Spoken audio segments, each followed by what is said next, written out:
황상무 대통령실 시민사회수석 비서관이 회칼 테러 발언으로 물의를 빚은 지 엿새 만에 사퇴했습니다.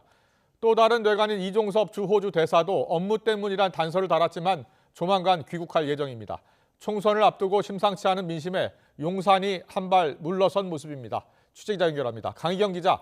네, 용산 대통령실입니다. 네, 먼저 황 수석 사퇴 소식이 새벽에 전해졌다면서요. 네, 윤석열 대통령이 황상무 시민사회수석 사의를 수용했습니다. 오늘 아침 6시 50분쯤 출입기자단 공지를 통해 소식을 전했는데요. 황 수석은 이로써 회칼 테러 언급으로 물의를 빚은 지 엿새 만에서 물러나게 됐습니다. 황 수석은 지난 14일 MBC를 포함한 기자 5명과 오찬을 하면서 1980년대 언론인 회칼 테러 사건을 언급한 사실이 알려져 논란을 휩싸였습니다. 그러다 대통령실은 특정 현안과 관련해 언론사 관계자를 상대로 어떠한 강압도 행사한 적 없다고 반박한 데 이어 황 수석이 사퇴할 거란 일간지 보도에 대해서도 사실과 다르다고 곧바로 선을 그어왔는데요. 총선을 앞두고 여론이 걷잡을 수 없이 악화하자 결국 윤 대통령이 대통령실 참모진 건의와 정치권 요구 등을 받아들여 사의를 수용한 것으로 보입니다. 황 수석 사퇴 결정은 내부 핵심 참모진도 모를 만큼 전격적으로 이루어진 것으로 전해졌습니다. 사의 표명의 배경을 묻자 황 수석은 YTN에 그동안 감사했다는 짧은 답변만 남겼습니다. 네, 논란의 또 다른 한 축이죠. 이종섭 주 호주 대사요. 귀국 시기를 앞당겼다고요. 네, 해병대 찰상병 사건으로 고발된 이종섭 대사가 조만간 귀국할 전망입니다. 오는 25일부터 주요 방산 협력 대상인 사우디, 아랍에미리트, 호주 등 6개국 주재 대사가 참여하는 방산 협력 주요 공관장 회의가 열리는데요. 대통령실 고위 관계자는 YTN에 방산 협력 주요국 공관장 회의에 이 대사가 참석할 예정이라고 전했습니다. 애초 이 대사는 다음 달 말 서울에서 열리는 주요 공관장 회의 참석을 위해 귀국할 것으로 알려졌는데 시기를 대폭 앞당긴 셈입니다. 대통령실은 줄곧 재외공관장이 고위공직자범죄수사처 소환 요청도 없이 귀국해 마냥 대기하는 건 매우 부적절하다는 강경한 입장을 유지해왔습니다. 그러나 황 수석 사의 수용과 마찬가지로 정치권 압박이 가열되자 조기 귀국해 대응하는 쪽으로 기조를 바꾼 것으로 전해졌습니다. 이 대사는 어제 공수처에 조사기일 지정 촉구서를 제출한 데 이어 귀국해서도 신속한 수사를 촉구할 것으로 보입니다. 앞서 대통령실과 여당이 국민의힘은 이종섭 황상무 사태의 비례대표 명단까지 동시다발적으로 갈등을 빚었는데요. 오늘 황 수석이 물러나고 이 대사도 조기 귀국으로 방향을 틀면서 용산이 당으로 공을 넘긴 모양새가 됐습니다. 내부 입장차는 여전하지만 확전을 그나마 자제한 상황인데 이른바 윤한 갈등이 봉합 국면에 접어들 수 있을지 주목됩니다. 지금까지 용산 대통령실에서 YTN 강희경입니다. 네, 국민의힘 한동훈 비상대책위원장은 황상무 대통령실 시민사회수석이 물러나고 이종섭 주 호주 대사가 조만간 귀국한다는 소식에 민심의 절실히 반응한 것이라고 평가했습니다. 하지만 비례대표 공천 등을 둘러싸고 대통령실과 긴장감은 여전한 상황입니다. 취재기자 연결합니다. 나혜인 기자. 네, 국회입니다. 총선을 앞두고 대통령실 기류가 좀 바뀐 것 같은데요. 지금 현재 여당 분위기는 어떻습니까? 네, 오늘 오전에 경기도 안양에서 현장 선대위 회의를 주재한 한동훈 위원장은 황상무 수석 사퇴와 이종섭 대사 귀국 소식이 알려지자 민심에 순응한 거라고 평가했습니다.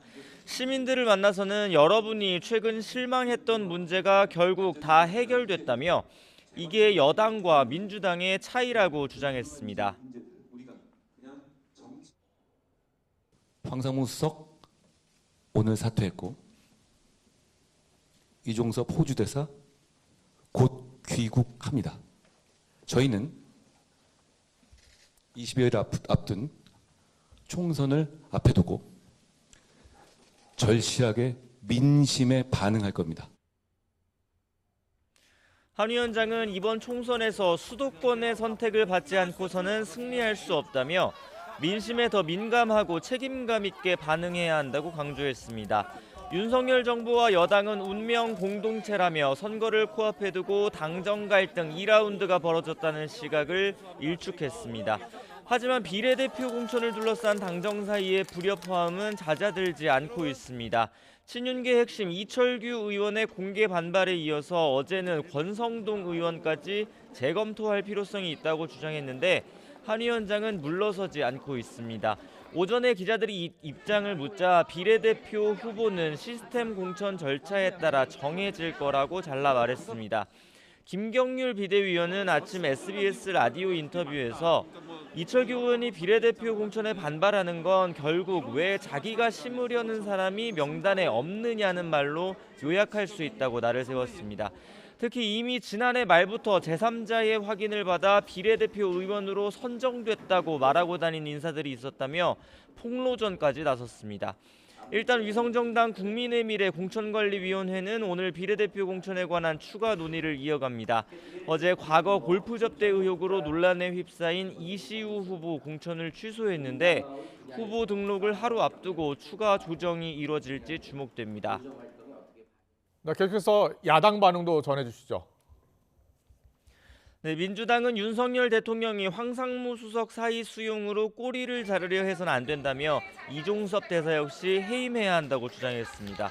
해병대원 순직 사건에 이어 이제는 공수처 수사까지 외압을 행사하려 한다며 특검 도입을 요구했습니다.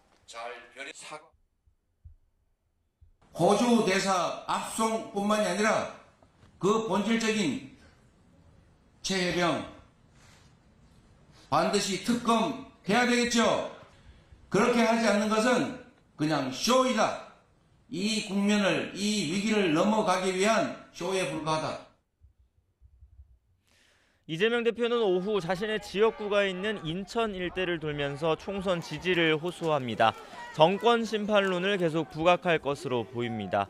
민주당 공천 역시 잡음이 여전하지만 지도부에선 일단락된 문제고 이제 본격 선거체제라는 분위기가 읽힙니다. 이 대표는 어제 서울 강북을 경선에서 탈락한 박용진 의원의 득표율을 직접 공개하면서 이제 이 얘기는 여기서 끝내자고 말했습니다. 고 노무현 전 대통령 비하 논란에 휩싸인 양문석 후보의 공천 역시 당장 내일 후보 등록 시작을 앞두고 번복하지 않을 거란 전망이 우세합니다. 민주당이 주도하는 비례대표 위성정당 더불어민주연합도 오늘 국회에서 선대위 출범식을 열었습니다. 총선에서 윤석열 정권을 심판하라는 국민의 열망을 받들겠다며 비례대표 20석을 얻어내겠다고 다짐했습니다. 지금까지 국회에서 전해드렸습니다. 정부가 오늘 의대 증원 배분 결과를 공개할 것으로 보입니다. 정부 관계자에 따르면 한덕수 국무총리가 오늘 의대 증원 필요성을 강조하는 대국민 담화를 발표한다고 했습니다. 이어 이주호 부총리 겸 교육부 장관이 구체적인 정원 배정 결과를 공개할 계획입니다. 정부는 늘어나는 2,000명 가운데 80%를 비수도권에 배분하고 수도권에는 20%만 배분하는 방안을 검토하는 것으로 알려졌습니다. 의과대학 교수와 의사단체 등이 오늘 저녁 긴급 회의를 열어 대응책을 논의합니다. 전국의과대학교수연합회는 전공의 협의회 대표와 의과대학생 대표, 의사협회 관계자 등과 함께 오늘 저녁 8시 온라인 회의를 진행할 예정이라고 밝혔습니다. 의료 공백 사태가 불거진 이후 교수와 전공의, 의사협회 관계자들이 공식적으로 회의를 여는 건 이번이 처음입니다. 네, 정부가 지금 의대 증원 2,000명에 대한 대학별 배정 결과를 공개합니다.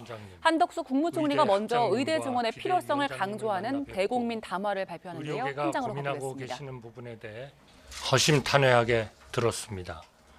아산병원에서도 서울대병원에서도 필수 의료에 종사하시는 의사 선생님들이 수십 년간 모순이 누적된 의료 시스템 속에서 사명감을 가지고 치열하게 노력해 오셨다는 것을 느꼈습니다. 비단 아산병원이나 서울대병원뿐 아닙니다. 마산의료원 등 지방 공공의료원을 방문했을 때는 어려운 상황에서도 최선을 다해 비상진료체계를 유지하고 계신 모습을 보았습니다.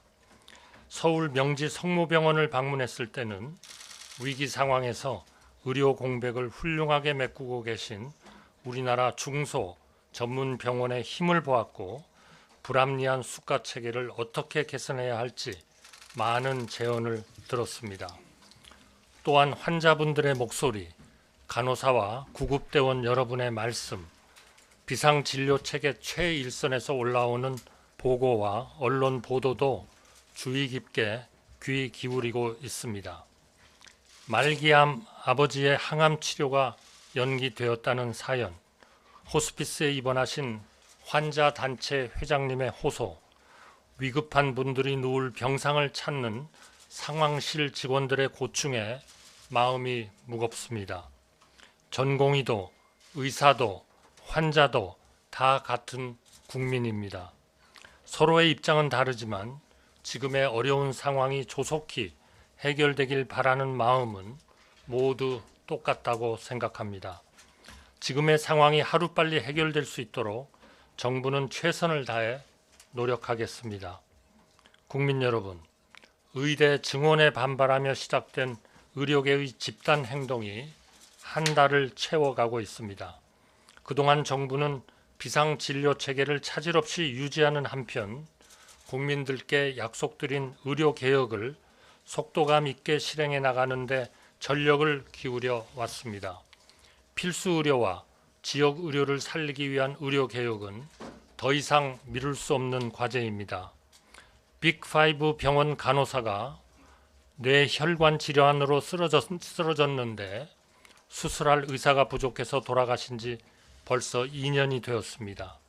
지난 1월에는 대구의 10대 여학생이 4층 높이 건물에서 떨어졌는데 받아주는 응급실이 없어 구급차에서 숨지는 안타까운 사건마저 있었습니다.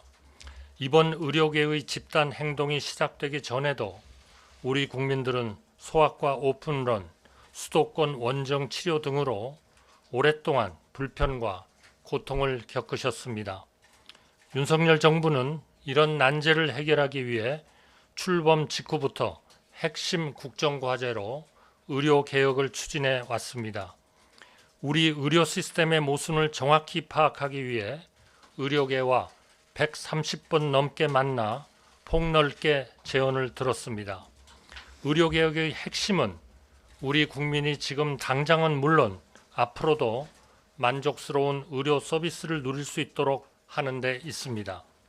정부는 필수 의료와 지방 의료에 충분히 투자하고 기존 제도의 잘못된 점을 과감히 바로잡되 그것만으로는 부족하다는 판단을 내렸습니다.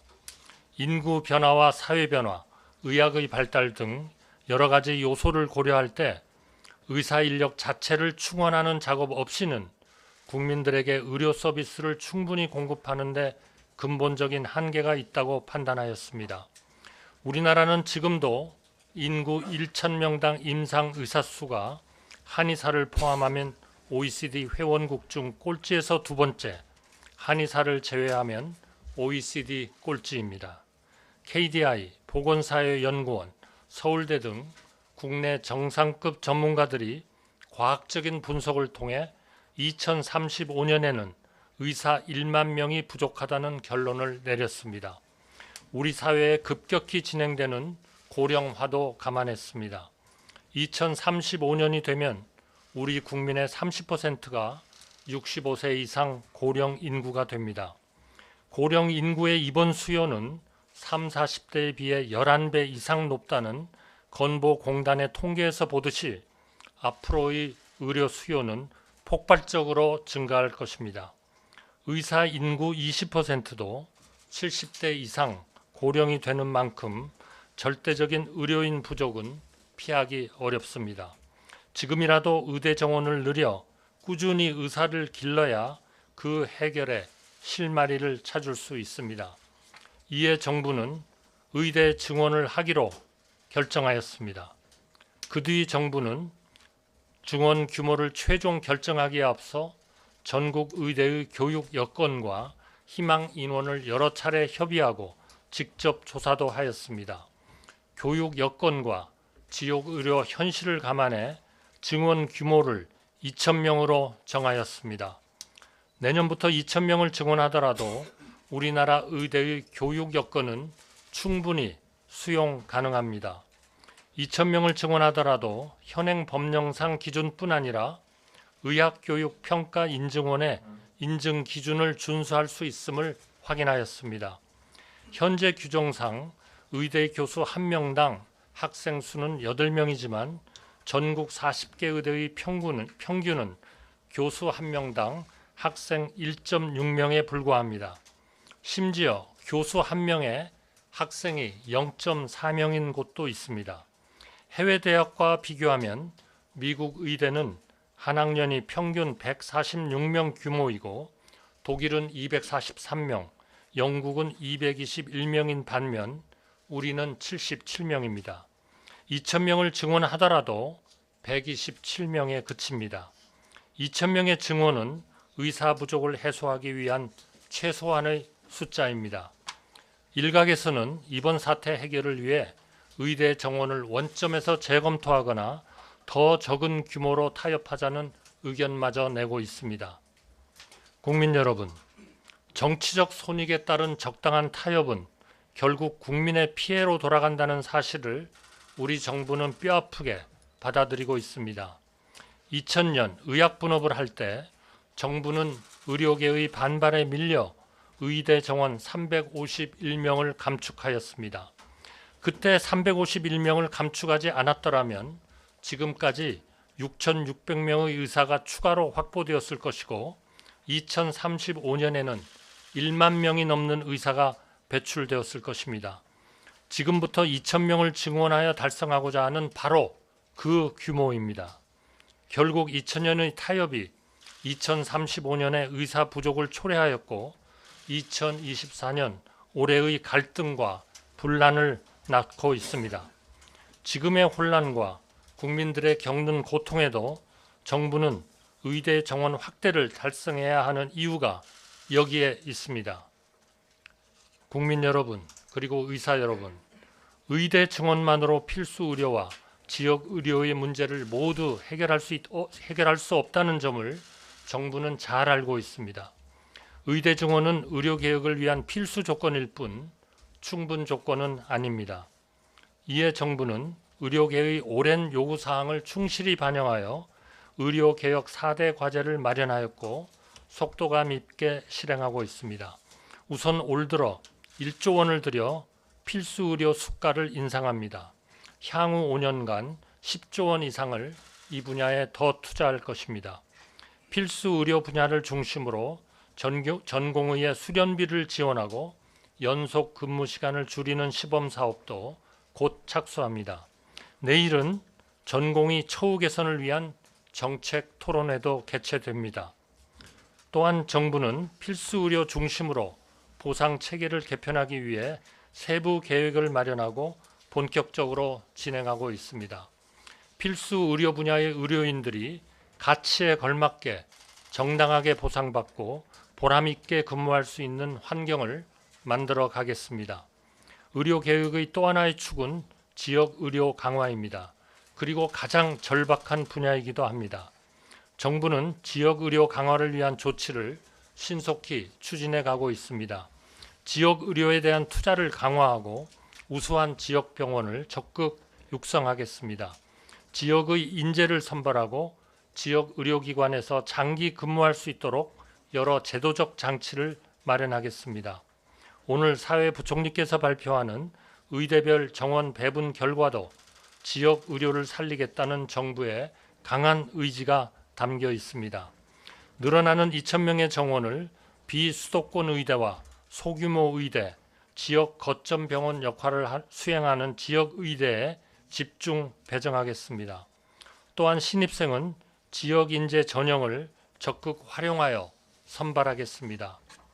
의대가 없는 광역단체인 전남의 경우 지역 내 의견이 충분히 수렴되고 절차에 따라 신청이 이루어지면 정부가 신속히 검토하여 추진해 나가겠습니다. 국립대 교수 1,000명 신규 채용을 포함한 범정부 차원의 종합적인 지원도 신속히 실천에 옮기겠습니다. 예산 편성과 국회 협의 등의 절차도 빠짐없이 챙기겠습니다. 이후 사회부총리께서 더욱 상세히 설명드리겠습니다. 우리 국민들은 대한민국이 코로나19의 긴 터널을 지날 때 우리 의료계가 보여주신 헌신과 노고를 잊지 않고 있습니다. 다른 모든 분야와 마찬가지로 우리 의료도 아무것도 없는 잿더미에서 오늘의 수준으로 단기간에 성장하였습니다. 의학의 길을 택한 한 분 한 분의 사명감과 헌신이 아니었다면 불가능했을 성취라고 생각합니다. 팬데믹을 겪을 때, 재형 재난이 닥쳤을 때 우리 의료계는 어김없이 국민을 위해 현장에 달려오셨습니다. 의료개혁의 목표는 정부와 의료계가 진정한 파트너가 되어 의견을 모으고 누적된 모순을 풀어서 국민은 더 건강해지고 의료계는 더 발전할 수 있도록 기틀을 닦는 데 있습니다. 4월부터 가동되는 대통령 직속 의료개혁특별위원회가 이러한 목표를 이루는 논의의 장이 될 것입니다. 지금 이 순간에도 현장을 지키고 계신 전문의, 전공의, 간호사, 병원 관계자 여러분 덕분에 비상의료체계가 유지되고 있습니다. 우리 국민 모두가 여러분의 노고와 희생을 잘 알고 있습니다. 국민을 대표해 감사드립니다. 사태가 조속히 해결되도록 저를 포함한 공직자 한 사람 한 사람이 최선을 다하겠습니다. 병원 현장을 떠난 전공의와 교실을 비운 의대생 여러분, 하루빨리 환자 곁으로 학교로 돌아와 주시기 바랍니다. 대화의 창구는 언제나 열려 있습니다. 정부는 여러분의 의견을 들을 준비가 되어 있습니다. 의대 교수님들께 당부드립니다. 의사는 의대를 졸업할 때 환자의 건강과 생명을 첫째로 생각하겠다고 서약합니다. 제자들이 이런 서약을 지킬 수 있도록 환자 곁으로 다시 불러주시기 바랍니다. 정부도 최선을 다해 듣겠습니다. 마지막으로 국민 여러분께 감사와 존경의 말씀을 전합니다. 불안과 불편이 이어지는 상황에도 정부의 의료개혁을 지지해 주셔서 감사합니다. 더 중하고 위급한 환자를 위해 상급 병원을 양보해 주시는 여러분의 성숙한 협조에 깊이 감사드립니다. 지금은 의료개혁의 마지막 골든타임입니다. 정부는 오직 국민만 바라보며 임무를 완수하겠습니다. 감사합니다. 그럼 이상으로 의료개혁 관련 대국민 담화문 발표를 마치겠습니다.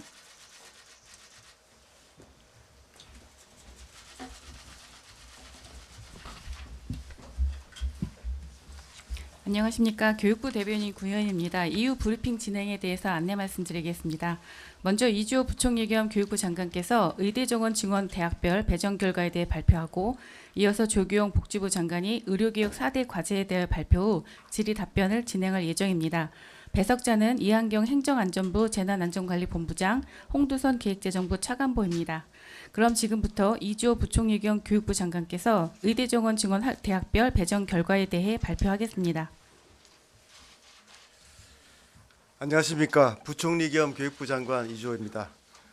존경하는 국민 여러분, 정부는 지난 2월 6일 의과대학 정원 2,000명 확대를 발표한 이후 진행되었던 대학별 정원 배정 절차를 마무리하고 그 결과를 오늘 말씀드리고자 합니다. 먼저 정부는 더 이상 대한민국의 의료개혁을 미룰 수 없다는 절박한 책임감으로 의대 정원 확대를 추진하고 있습니다.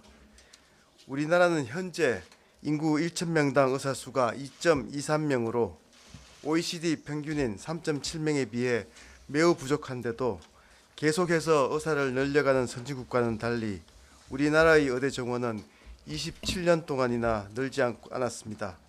오히려 2000년 의학분업 이후에는 오히려 감축되었습니다. 더욱이 2023년 기준 우리나라 고령 인구 비중은 18.4%로 2025년에는 초고령 사회로 진입할 것이 전망되는 점과 지방 의료의 붕괴가 더욱 가속화될 것이라는 경고를 고려할 때 향후 의료 인력에 대한 사회적 수요가 더욱 증가할 것으로 예상됩니다.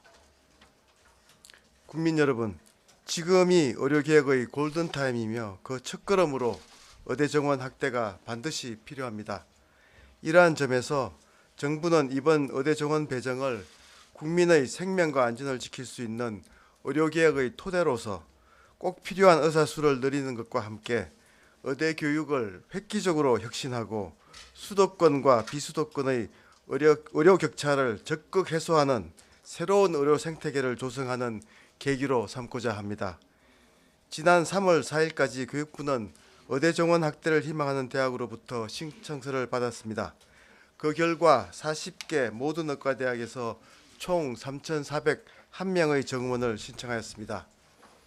대학의 신청 결과는 평가 인정 기준 준수 등 의료 질 확보를 전제로 2025년에 당장 늘릴 수 있는 규모가 2,000명을 월등히 상회한다는 것을 재확인한 것입니다.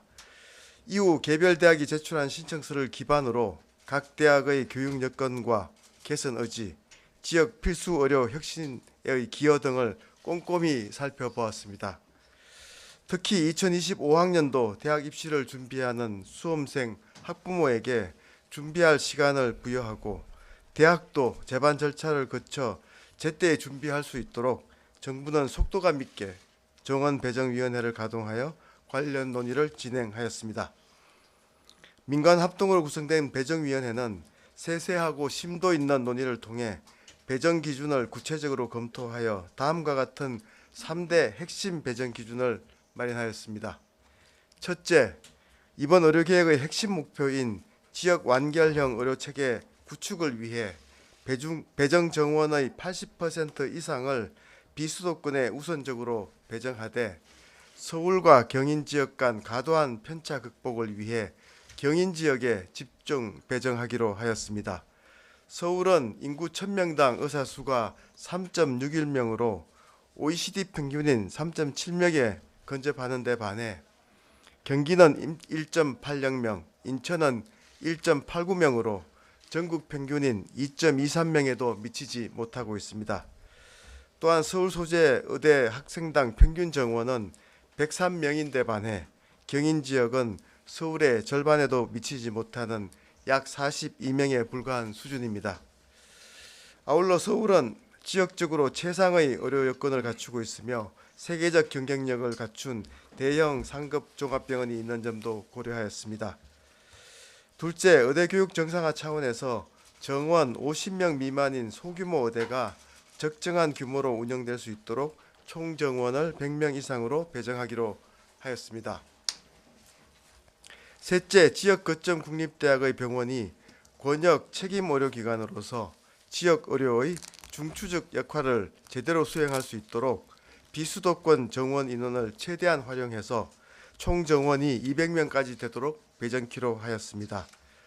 근본 의대 정원 확대는 지역의 의료 서비스에 대한 접근권을 높여 의료 약자뿐만 아니라 어느 지역에서 살던 국민 누구나 수준 높은 의료 혜택을 누리도록 하는 데 주안점을 두었습니다.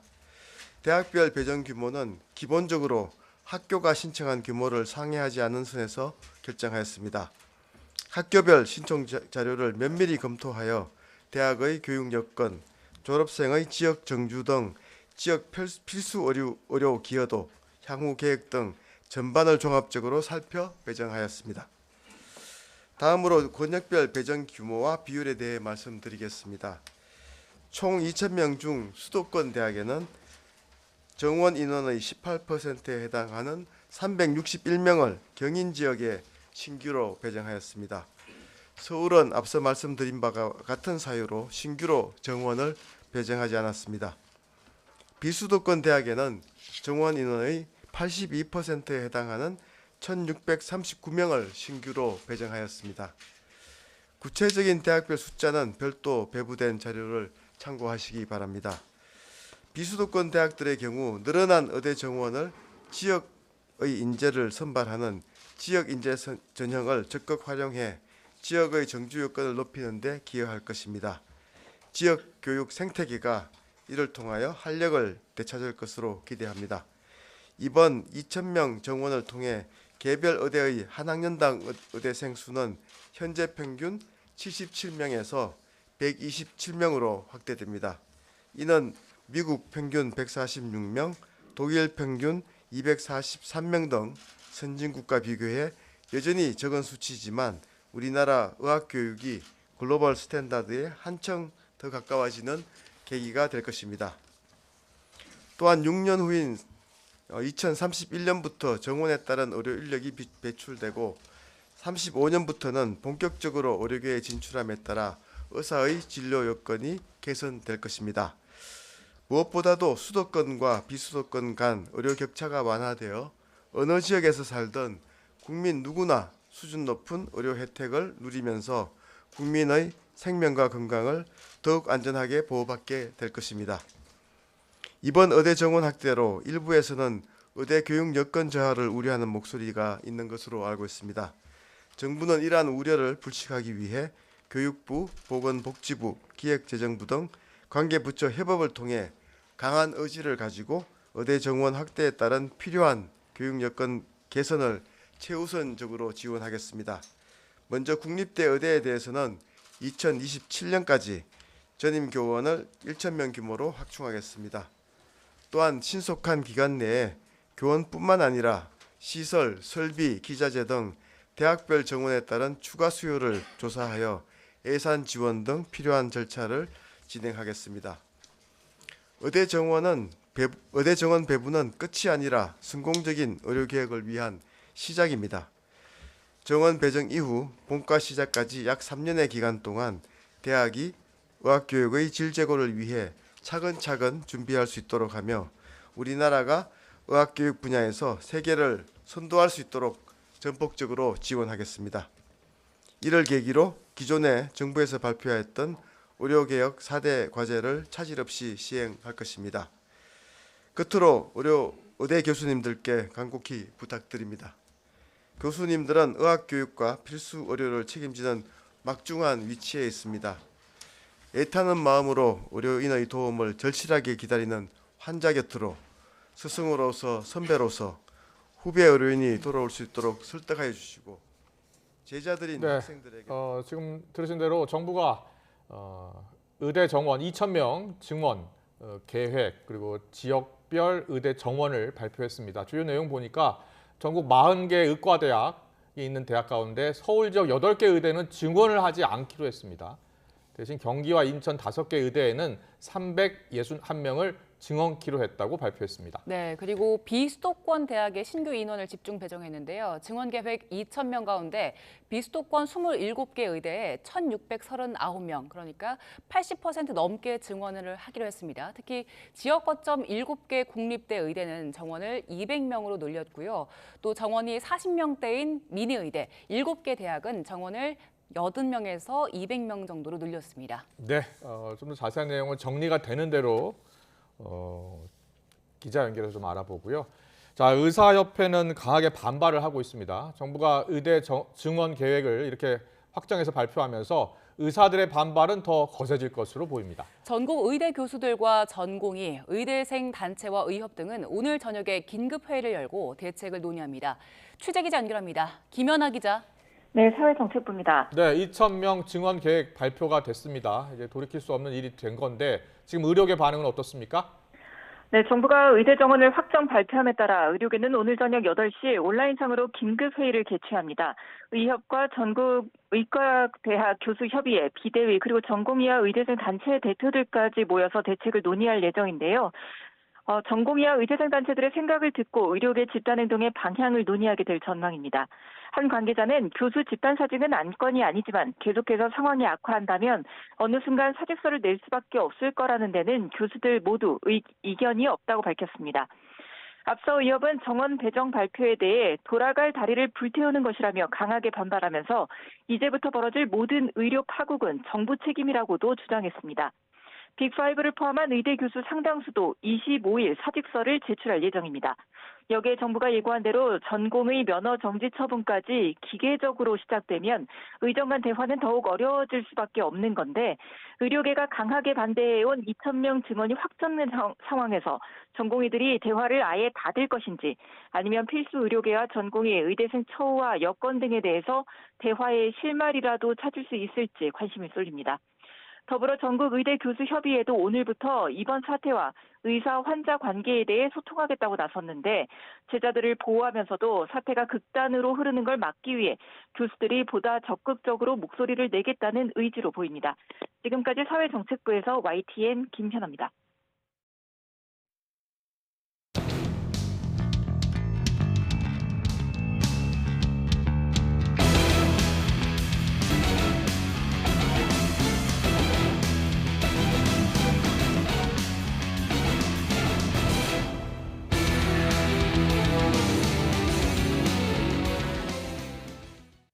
총선이 정확히 3주 앞으로 다가왔습니다. YT는 주요 격전지 후보들 연결해서 주요 공약 또 선거 전략 들어보고 있는데요. 오늘은 부산 경남에서 이 낙동강 벨트라고 불리죠. 그 가운데 한 곳 주목받고 있는 지역 부산 북구 갑으로 가보겠습니다. 네, 이곳에서는 더불어민주당 재선 현역인 전재수 의원과 부산시장을 지낸 국민의힘 5선 서병수 의원이 맞붙게 됐는데요.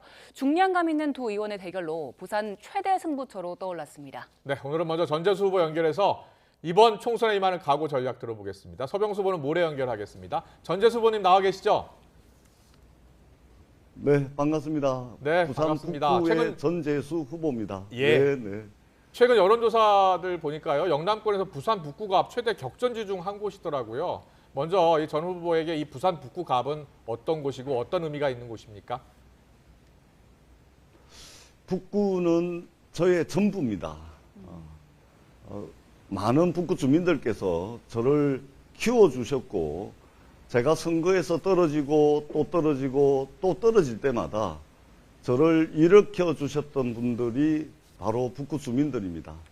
그리고 제가 국회의원이 됐을 때 자기 일처럼 기뻐해 주시고 격려해 주셨던 분들도 북구 주민들입니다.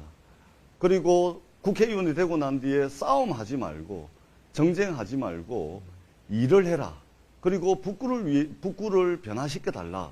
이렇게 가르쳐 주셨던 분들도 우리 북구 주민들입니다. 이제는 전재수가 북구를 키울 차례입니다. 저를 키워주셨듯이 더 크게 북구를 키워야 될 저의 일터가 바로 부산 북구입니다. 네, 부산 북구 나의 전부다라고 하셨는데 지난 18대 총선부터 21대 총선까지 이곳에서 총 4번을 도전하셨는데 2승 2패 기록하셨죠. 자, 이번에 5번째 도전이시잖아요. 어떤 각오로 임하고 계십니까? 우리 북구는 정말 할 일이 많은 곳입니다. 지난 30년 동안 저는 북구에서 쭉 살아왔고 재선 국회의원을 하면서 8년 동안 열심히 일했습니다. 그리고 전재수를 키워주셨던 북구의 은혜를 갚아야 되는 그런 의무가 저에게는 있습니다.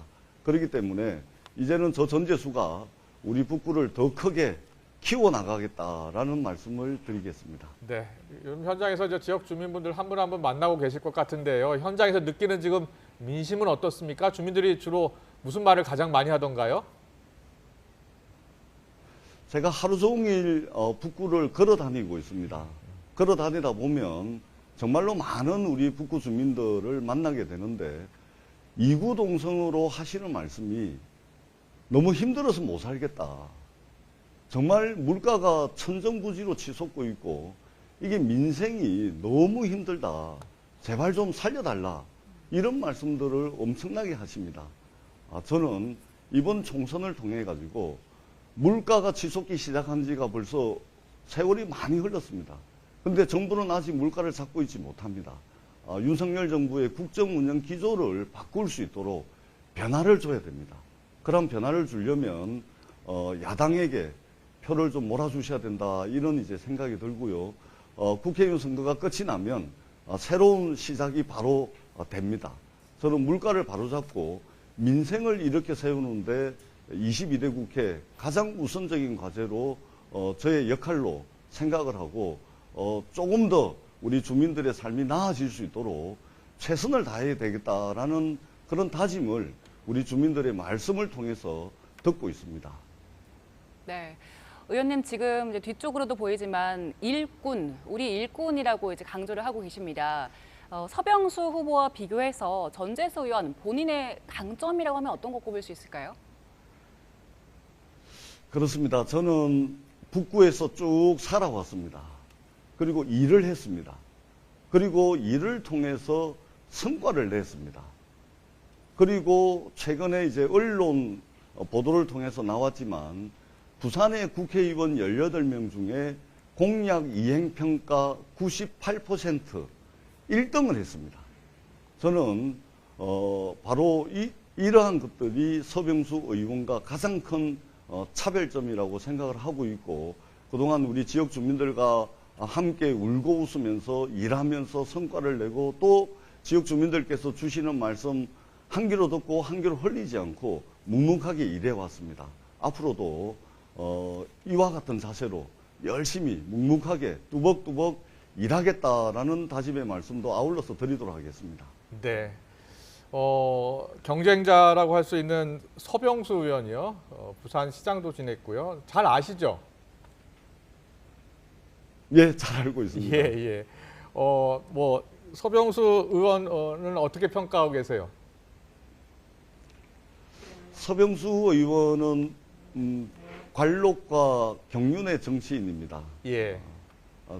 존경하고요. 예. 다만 지금 현재 부산 진구의 국회의원이시거든요. 예. 부산 진구의 국회의원께서 우리 북구에 왜 오셨는지는 아직 잘 모르겠습니다.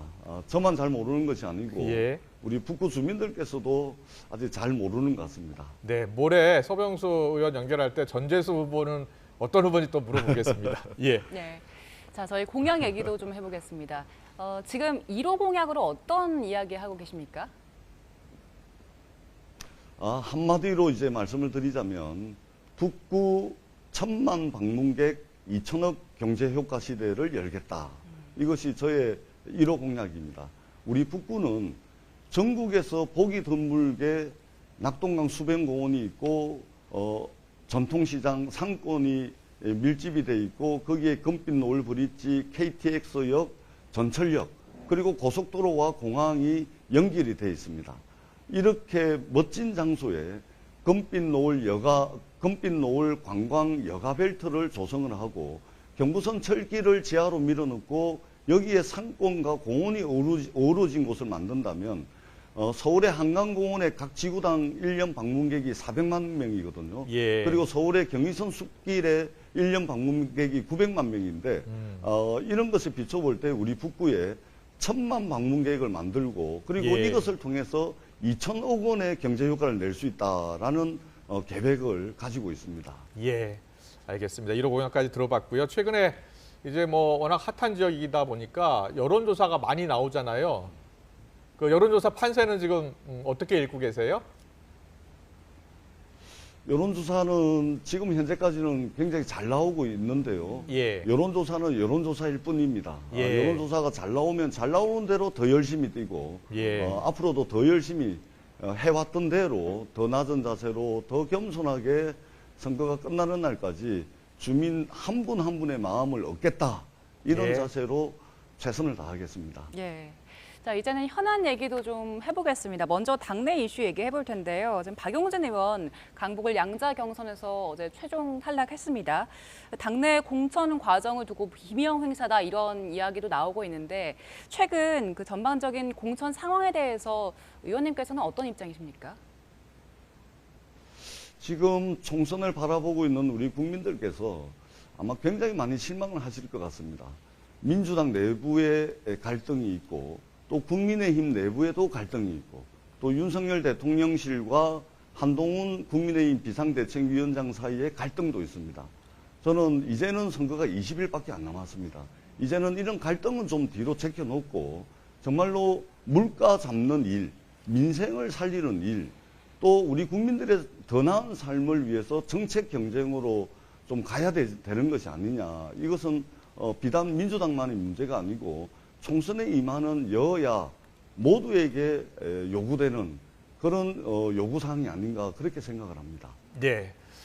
그리고 고 노무현 전 대통령 비하 논란 당사자죠. 양문석 후보 공천을 놓고도 당내 여러 가지 이견들이 드러나고 있습니다. 당 지도부는 이제 공천 유지 입장인데 어제 보니까 김부겸 상임 공동선대위원장 재검증 요구했어요. 현재 상황을 어떻게 보고 계십니까? 저도 사실은 노무현 대통령과 관련해서는 드리고 싶은 말씀이 굉장히 많습니다. 근데 제가 조금 전에도 말씀을 드렸듯이 선거라는 것은 어떻게 하면 우리 국민들의 편안한 삶을 더 보장할 것인지, 어떻게 하면은 먹고 사는 문제를 해결할 것인지 이런 문제에 집중을 해야 되는데 이 지금 선거를 앞두고서 국민들께 지금 보이는 모습은 전부 갈등, 싸움, 뭐 정쟁 이런 것밖에 없습니다. 그렇기 예. 때문에 이 문제는 선거가 끝나고 난 뒤에 충분히 말씀드릴 기회가 있고 그렇게 말씀을 드릴 거고 지금은 정말 먹고 사는 문제, 민생에 좀 집중을 해야 될 때고 저는 이 북구에서 이런 문제에 지금 집중을 하고 있습니다. 예. 예. 자, 여당 현안도 얘기를 좀 해보겠습니다. 총선 앞두고 지금 윤한 갈등, 이제 2차 갈등 불거졌는데 언론이 회칼 발언한 황상무 수석이요. 오늘 아침 일찍 이제 자진 사퇴한다는 발표가 있었습니다. 발언부터 사퇴과제 과정 어떻게 보셨습니까? 저는 굉장히 늦었지만 당연한 결과라고 생각을 합니다. 어떻게 대한민국이 민주공화국인데 언론을 겁박하는, 그것도 대통령실의 수석이라는 분이 언론을 겁박하는 이런 발언을 할 수가 있습니까? 굉장히 늦었지만 당연한 결과다, 이렇게 생각을 합니다. 예, 당연한 결과다. 그리고 또 다른 이슈죠. 고 최상병 사망 사건 수사 외압 행사한 의혹을 받고 있는 이종섭 호주 대사요. 조만간 회의 참석을 위해서 일시 귀국할 예정이라고 합니다. 자, 민주당은 이종섭 대사 출국 과정 전반을 조사하는 특검법 당론으로 발의한 상황이고요. 이 사안은 어떻게 보고 계세요? 해병대원이 대민 지원을 나갔다가 말도 안 되는 상황에 처해서 결국은 돌아가셨습니다. 그리고 그 과정에서 어떤 문제가 있었는지를 수사했던 박정훈 해병대 수사단장은 기소가 돼가지고 재판을 받고 있습니다. 그리고 그 과정에서 어떤 진실들이 은폐되고 있는지 언론에 많은 문제 제기가 있었고 국민들의 궁금증을 자아냈습니다. 자, 이쯤 되면 풀어야 되지 않겠습니까? 최상병이 왜 억울하게 돌아가셨고 박정훈 수사단장이 왜 제대로 정당하게 수사를 했는데 기소가 돼서 재판을 받고 있는지, 그리고 이종섭 전 국방부 장관 호주 대사는 중요한 범죄 혐의를 받고 있음에도 불구하고 대한민국을 대표해서 호주 대사로 영전을 했는지, 상식적으로 이해하기 어려운 일들이 계속해서 펼쳐지고 있습니다. 저는 이 부분은 해병대 정신이 안 되면 될 때까지입니다. 될 때까지 사건을 은폐한 사람들이 누구고 사건의 진실이 무엇인지를 정확하게 밝혀서 국민들께 소상하게 설명을 해야 되고, 억울하게 돌아가신 최상병의 죽음을 헛되지 않도록 이 문제는 철저하게 밝혀야 된다, 이런 이제 말씀을 드리고, 이종섭 호주 대사는 적극적으로 귀국을 하시겠다고 말씀을 하시는데 수사를 잘 받아야 된다, 진실을 말해야 된다, 더 이상 은폐해서는 안 된다, 이런 말씀을 꼭 드리고 싶습니다. 예. 그리고 국민의힘 비례대표 공천을 둘러싸고도 당정 갈등이 드러나고 있는데요. 이런 윤한 갈등 양상, 이번 총선에 어떤 영향을 미치고 있다고 보십니까? 좋은 영향은 미치고 있지 않다고 저는 생각을 합니다. 지금 국민의힘 내부의 갈등이 있고 용산 대통령실과 한동훈 위원장 사이의 갈등이 있고 또 민주당의 갈등도 있는데, 제가 아까도 말씀드렸듯이 이제 갈등은 좀 뒤로 하고 빨리 좀 이당 저당 할 거 없이 수습을 하고 먹고 사는 문제에 남은 20일 동안 민주당의 비전이 무엇인지, 국민의힘의 비전이 무엇인지를 가지고 경쟁을 하는 그런 22대 국회의원 선거가 되기를 간절하게 바라고 있습니다. 네. 자, 오늘로 이제 총선 딱 3주 앞으로 다가왔는데 갤럽 리얼미터 정당 지지도만 놓고 보면 부산 지역 전체로 봤을 때는 민주당이 여전히 험지로 이렇게 나오고 있습니다. 전체적인 지역 분위기, 지금 현재 부산 전체 분위기는 어떻게 보고 계세요? 일단 제 지역구 짧게 좀 말씀을 드리고 좀 말씀을 드리자면, 우리 북구에는 우리 오로지 북구를 위해서 일할 수 있는 우리 일꾼, 우리 전재수, 북구는 전재수다라고 하는 우리 많은 북구 주민들의 믿음이 있습니다. 이러한 믿음에 제가 반드시 보답하겠다라는 말씀을 드리고요. 1990년 3당 합당 이후에 부산의 경쟁의 정치 질서가 붕괴됐습니다. 경제가 살고 민생이 살고 먹고 사는 문제가 살려면 정치가 경쟁을 해야 됩니다. 그렇기 때문에 부산에 18석의 국회의원이 걸려 있는데 적어도 9석 정도는 만들어 주시면 국민의힘과 부산 발전을 놓고 치열하게 경쟁해서 먹고 사는 문제, 부산의 문제, 그리고 더 크게는 대한민국의 미래를 변화시켜 나가겠다라는 말씀을 드리도록 하겠습니다. 더 낮은 자세, 더 겸손한 자세로 부산 시민 한 분 한 분의 마음을 얻기 위해서 최선을 다하겠습니다. 네. 자, 그럼 마지막으로 부산 북구 지역 주민분들께 꼭 하고 싶은 말이 있으시면은 딱 30초 정도 드릴 테니까요. 한번 해주시겠습니까? 저 전재수는 고당 북구에서 쭉 살아왔습니다. 그리고 부족할지는 몰라도 한시라도 소홀하지 않고 열심히 일했습니다. 그리고 많은 성과도 냈습니다. 많은 성과를 낸 만큼 해야 될 일이 무엇이 있는지 너무나 잘 알고 있습니다. 전재수를 많은 북구 주민들께서 키워주셨듯이 이제는 전재수가 북구를 더 크게 키우겠다라는 그런 다짐으로 남은 시간 동안 우리 북구 주민 한 분 한 분의 마음을 얻을 수 있도록 열과 성을 다해서 겸손하게 최선을 다하겠다라는 말씀을 드리고 오로지 북구를 위해서 일할 수 있는 우리 일꾼 선택해 주십사 하는 당부의 말씀도 아울러서 드리겠습니다. 네, 알겠습니다. 오늘 바쁜 시간에 시간 내주셔서 감사드리고요. 지금까지 전재수 부산 북구가 민주당 후보와 함께했습니다. 모레는 예고해드린 대로 국민의힘 서병수 후보와 함께하겠습니다. 오늘 말씀 잘 들었습니다. 고맙습니다. 네, 고맙습니다.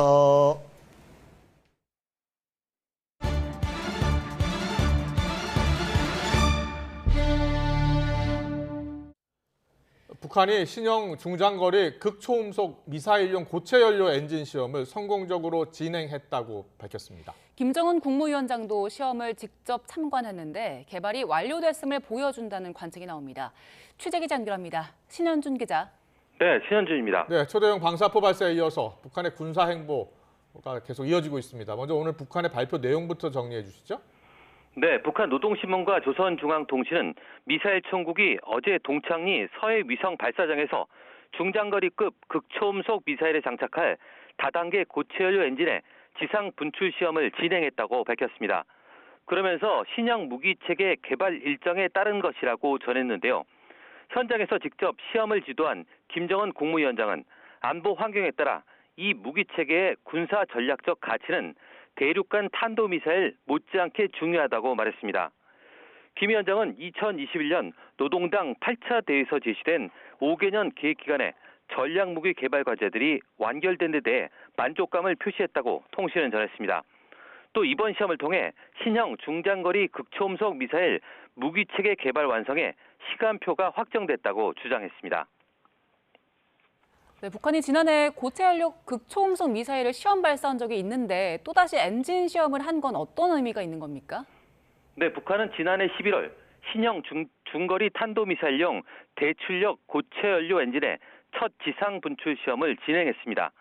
이어 올해 1월 14일엔 고체연료 기반 극초음속 중장거리 탄도미사일을 시험 발사했는데요. 이번 시험은 앞서 진행된 시험의 후속 성격으로 보입니다. 전문가들은 공개된 사진에서 더 긴 연료통을 사용한 게 확인됐고 연소 시간이 늘어났을 것으로 추정된다며 사거리를 늘리려는 의도로 보인다고 분석했습니다.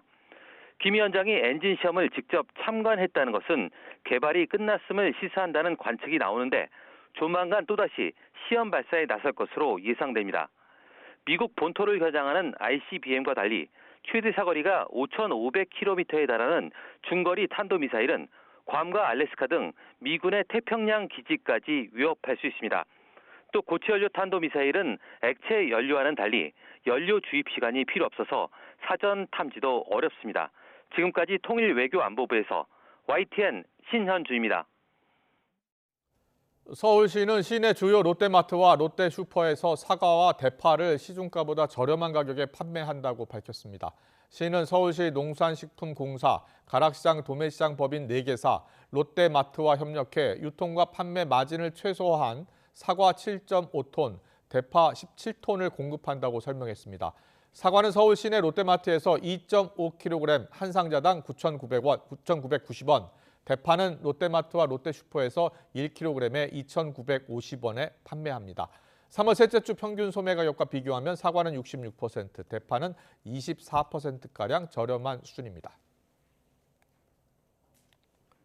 오는 2분기에 적용될 전기요금이 현 수준에서 동결될 전망입니다. 한국전력은 내일 2분기에 적용될 연료비 조정 단가를 발표할 계획입니다. 산업통상자원부와 한전은 플러스 5원인 현재의 연료비 조정 단가를 유지하는 방향으로 가닥을 잡고 협의를 진행 중인 것으로 전해졌습니다. 최근 생활 물가의 가파른 상승으로 올해 상반기 공공요금을 동결하겠다는 기조가 뚜렷해 전력당국은 연료비 조정 단가 외에 나머지 전기요금 항목도 인상 없이 유지할 방침입니다. 봄의 네 번째 절기 춘분인 오늘 한낮에도 쌀쌀한 바람이 불고 있습니다. 때늦은 꽃샘추위는 내일까지 이어진다는 예보가 나와 있는데요. 자세한 날씨 전망 기상캐스터 연결해 알아보겠습니다. 고은재 캐스터. 네, 상암 하늘공원에 나와 있습니다. 네, 오늘은 찬바람이 많이 불고 있죠? 네, 그렇습니다. 절기 춘분인 오늘 포근한 날씨 대신 종일 찬바람이 이어지고 있습니다. 하루 중 기온이 가장 높게 오를 시간이지만 여전히 서울에서 체감온도는 3도 전에 머물고 있는데요. 오늘까지 이렇게 막바지 꽃샘추위가 기승을 부리면서 어제 내린 눈비가 녹지 못하는 곳이 많겠습니다. 특히 기온이 낮은 산간이나 이면도로에서는 이동하실 때 미끄럼 사고에 각별히 유의해 주셔야겠습니다. 여전히 눈비가 계속되는 곳도 있습니다. 어제부터 이미 많은 눈이 쏟아진 동해안 지역인데요. 늦은 오후까지 최고 3cm의 눈이 더 내려서 쌓이겠습니다. 오늘 그 밖에 전국 대부분 지역에서는 하늘에 구름만 지나고 있는데요. 다만 낮 동안 경기와 강원, 충북과 남부 내륙에도 빗방울이 떨어지거나 눈이 날리는 곳이 있겠습니다. 맑은 하늘이 드러나면서 대기는 더욱 메말라가고 있습니다. 오늘 아침 서울에도 올봄 들어 처음으로 건조주의보가 내려졌는데요. 오늘까지 해안가를 중심으로는 초속 25m 안팎의 돌풍이 부는 가운데 그 밖에 내륙 곳곳에서도 바람이 강하겠습니다. 작은 불씨가 큰 불로 번질 위험성이 높은 만큼 불씨 관리 철저히 해주셔야겠습니다. 내일은 전국 하늘이 맑게 개겠지만 막바지 꽃샘추위가 기승을 부리겠습니다. 서울과 광주, 대구에서 아침 기온이 0도까지 떨어지겠고 그 밖에 내륙 곳곳에서도 영하권 추위가 나타나겠는데요. 내일 아침 출근길에는 옷차림 따뜻하게 해주셔야겠습니다. 내일 낮 기온은 오늘보다 높겠지만 여전히 예년 수준을 다소 밑돌겠습니다. 서울 11도, 광주와 대구 13도 예상됩니다. 금요일인 모레 낮부터는 꽃샘추위가 누그러들고 다시 예년보다 포근한 날씨가 돌아오겠습니다. 일요일까지 기온은 계속해서 오름세를 보이겠는데요. 다만 금요일과 토요일 사이에는 전국에 또 한 차례 비가 내릴 전망입니다. 이번 주 내내 날씨 변덕이 무척이나 심합니다. 기온이 가파르게 오르내리는 가운데 비 소식도 잦은데요. 급변하는 환절기 날씨에 건강 잃지 않도록 체온 조절과 면역력 관리 잘해주셔야겠습니다. 지금까지 YTN 고은재입니다.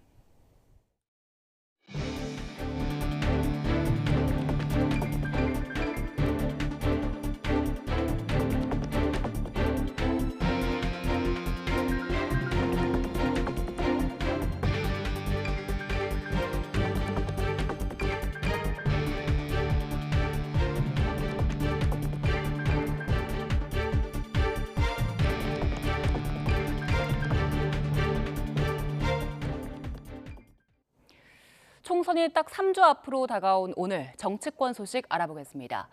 회칼 테러 발언으로 논란에 휩싸인 황상무 대통령실 시민사회 수석 비서관이 사퇴 엿새 만에 사퇴했습니다. 대통령실은 오늘 오전 6시 50분쯤 출입 기자단 알림을 통해 윤석열 대통령이 황 수석의 사의를 수용했다고 밝혔습니다. 황 수석은 지난 14일 MBC를 포함한 기자 5명과의 오찬 자리에서 MBC 잘 들으라며 1980년대 언론인 회칼 테러 사건을 언급해 논란이 일었습니다. 해병대 최상병 사건으로 고발된 이종섭 주 호주 대사가 이르면 이번 주 업무차 귀국할 걸로 전해졌습니다. 대통령실 고위 관계자는 YTN에 조만간 방산협력 주요국 공관장 회의가 열리는데 이종섭 대사가 참석할 예정이라고 말했습니다.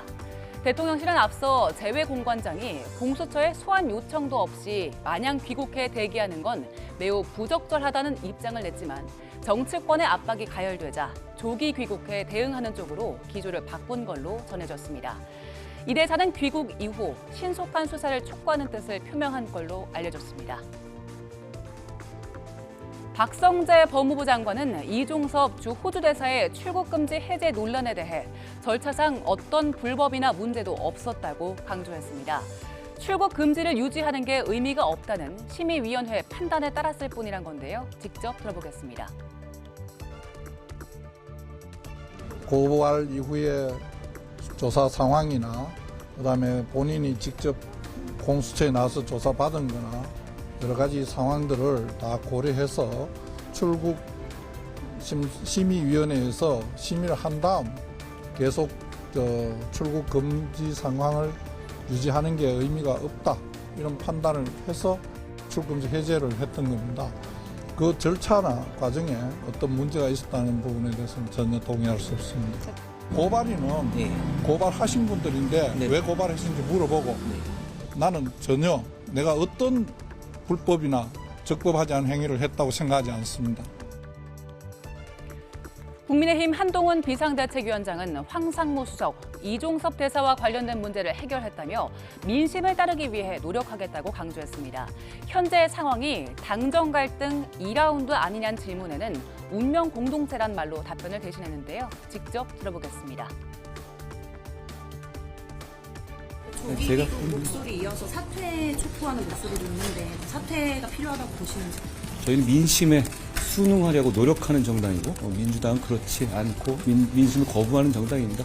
그 차이를 이런 상황들이 명확하게 보여주는 것이라고 생각합니다. 저희는 최선을 다하겠습니다. 당정 갈등 2라운드라는 평가에 대해서 한 말씀. 총선을 20일 남겨놓고 국민의힘과 윤석열 정부는 운명 공동체입니다. 그리고 그렇게 해야 폭주하는 이재명 사당과 흥진당 종북 세력의 이 나라의 주류를 차지하는 것을 막을 수 있습니다. 저는 그것만 생각합니다. 민주당 이재명 대표는 황상무 수석, 이종섭 대사 논란을 언급하며 국민이 얼마나 무서운지 보여줘야 한다고 공세 수위를 끌어올렸습니다. 이어 과반 의석을 차지하는 게 이번 총선의 최대 목표라며 반드시 일당을 지켜야 한다고 강조했습니다. 들어보겠습니다. 국민에게 무릎을 꿇는 사례가 생겼습니다. 바로 회칼수석, 황상무 회칼수석을 사실상 경질한 것입니다. 호주대사, 도주대사 압송해야죠. 곧 해임할 것으로 생각이 됩니다. 그러나 이걸로 끝낼 수 없습니다. 국민이 얼마나 무서운지를 반드시 보여줘야 하고 갑자기 90석도 못할 것 같다고 역결집을 노리고 엄살을 피기 시작했습니다. 절대로 속으면 안 됩니다. 우리는 일당이 현실적인 목표입니다. 반드시 일당을 지켜야 합니다. 과반수가 최대 목표입니다. 민주당 4월 총선 전남 해남 완도 진도 후보인 박지원 전 국정원장은 조국혁신당 명예당원 발언에 대해 덕담 차원에서 했다지만 부적절했다니 정중히 사과드린다고 밝혔습니다. 박 전 원장은 오늘 SNS에 자신은 뼛속까지 민주당원이고 이재명 대표를 중심으로 단결해서 윤석열, 김건희 검찰 정권을 심판하자는데 지난 2년 동안 누구보다 앞장섰다며 이같이 적었습니다. 앞서 박 전 원장은 한 유튜브 방송에 나와 함께 출연한 조국 대표가 나중에 명예당원으로 모셔야겠다고 말하자 이중 당적은 안 되니 명예당원이 좋다고 답했습니다. 이에 민주당 지도부는 어젯밤 최고위원회의에서 해당 발언이 부적절하다는 데 공감대를 형성하고 수기 뒤 어떻게 조치할지 결론 내리기로 했습니다. 개혁신당은 4월 총선 비례대표 후보 1번에 의사인 이주영 순천향대 소아청소년과 교수를 배정했습니다. 이준석 대표는 오늘 국회에서 열린 최고위원회의에서 당 공천관리위의 보고를 받은 뒤 12명 규모의 이 같은 명단을 공개했습니다.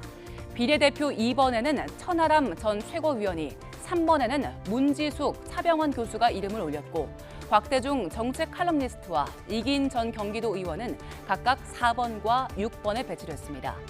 이 대표는 공관위가 보고한 명단을 두고 최고위 회의에서 다소 이견이 있었지만 대승적인 차원에서 준용하는 게 옳다는 판단을 내려 원안 그대로 발표하게 됐다고 밝혔습니다.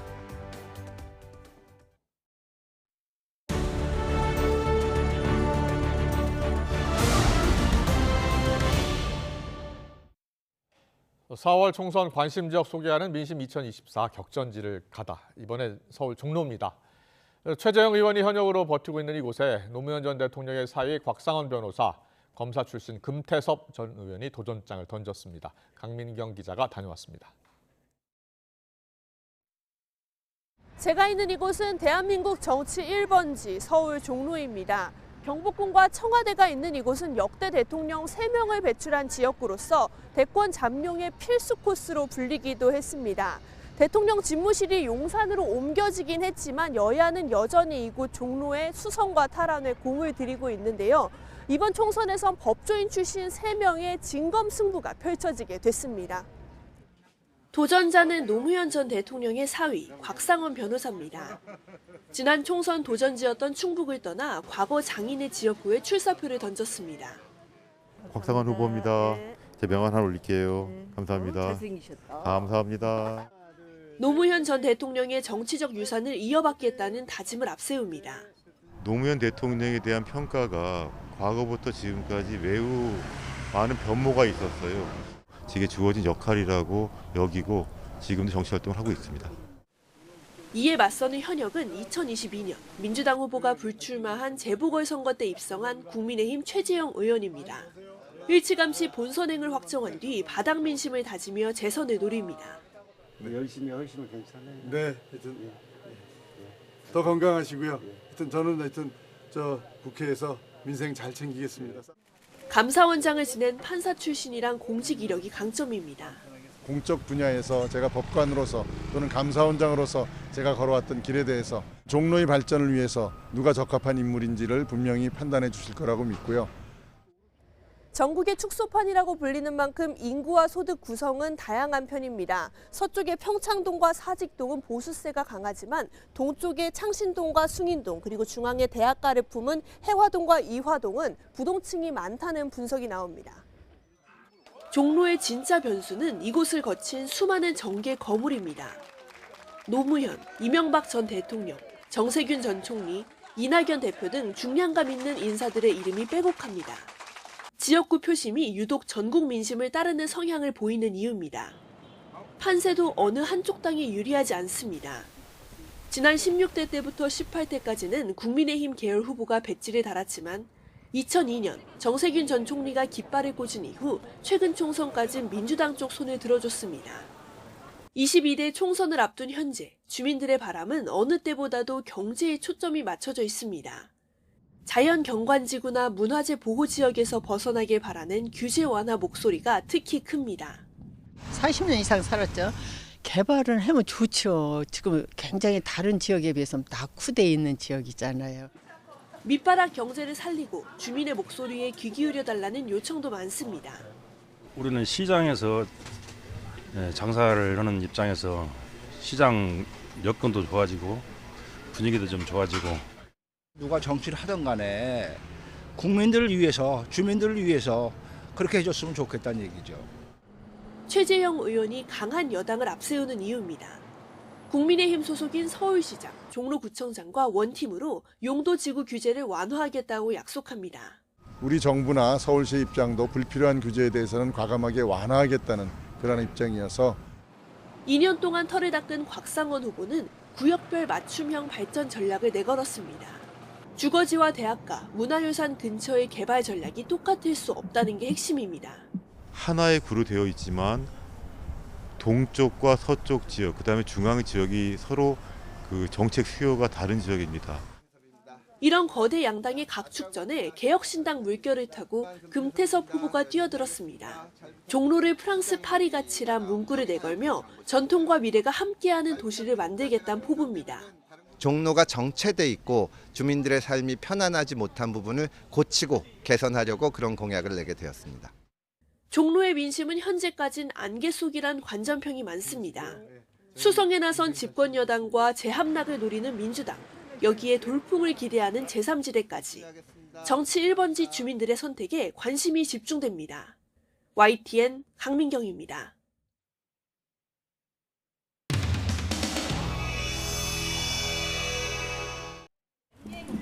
안녕하세요. 관련해서도 다툼이 나오는데 이에 대해서 어떻게 원하는 사람, 추천하는 사람이 안 됐다고 해서 자기들이 그걸 사천이라고 얘기하는 건 굉장히 이상한 프레임 씌우기에 불과한 것이고요. 그리고 공천이라는 것이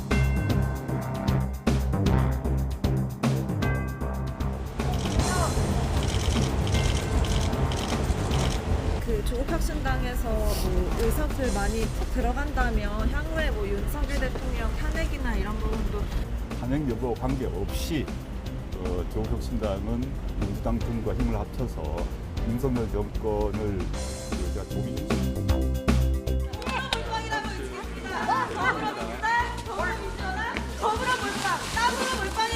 국 대표께서 조국 혁신당이 지금 지지율이 잘 나오고 있는데 이게 뭐 윤석열 대통령도 싫은데 민주당도 싫어서다 이렇게 평가를 했는데 이거에 대해서 좀 어떻게 보시는지 궁금하고요. 조국 혁신당 대표께서 그렇게 얘기했다고? 네네. 아마 조국 대표께서 설마 그렇게 말씀하셨겠나 싶습니다. 그러게 혹시 뭐 잘못 표현했거나 그랬을 것이라고 생각합니다. 설마 그러지 않았을 거라고 생각합니다.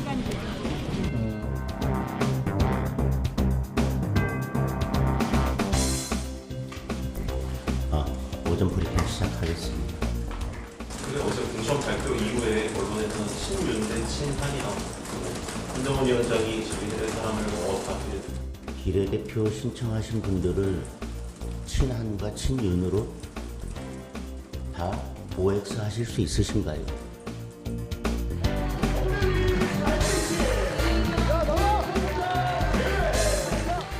정진석 충청 번역 선대위원장님, 대구 경북 번역 선대위원장님,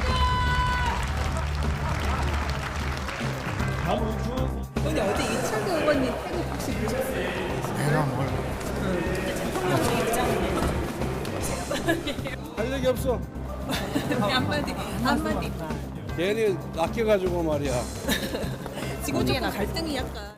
그래서 자꾸만 뭐 친 한동훈 괜히 친 윤석열 괜히 뭐 이런 자꾸 싸움 붙이듯이 보도하는 것도 저는 마땅치가 않고. 용산이랑 한동훈 위원장이랑 이렇게 각을 세우는 이런 어떤 지금 분위기가 총선엔 도움이 안 된다고. 글쎄 뭐 각을 세우는지 뭐 용산하고 또 당하고도 항상 이게 이슈될 수가.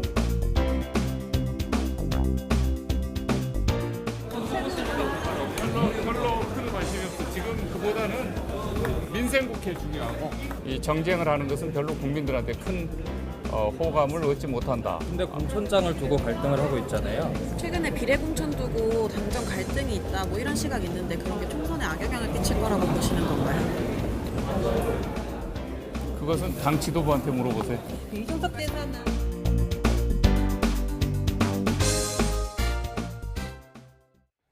황선홍 감독이 이끄는 축구 대표팀이 내일 태국과 월드컵 예선전을 앞두고 오늘 공식 훈련을 하고 기자회견도 갖습니다. 네, 이강인 선수도 훈련에 앞서 따로 간단하게 인터뷰를 할 예정인데요. 취재 기자 연결해서 자세히 알아보겠습니다. 김동민 기자. 네, 월드컵 경기장입니다. 네, 이강인 선수가 이제 공식 기자회견에 나오는 것은 아니고요. 훈련에 앞서서 따로 사과문을 발표할 것 같다고요?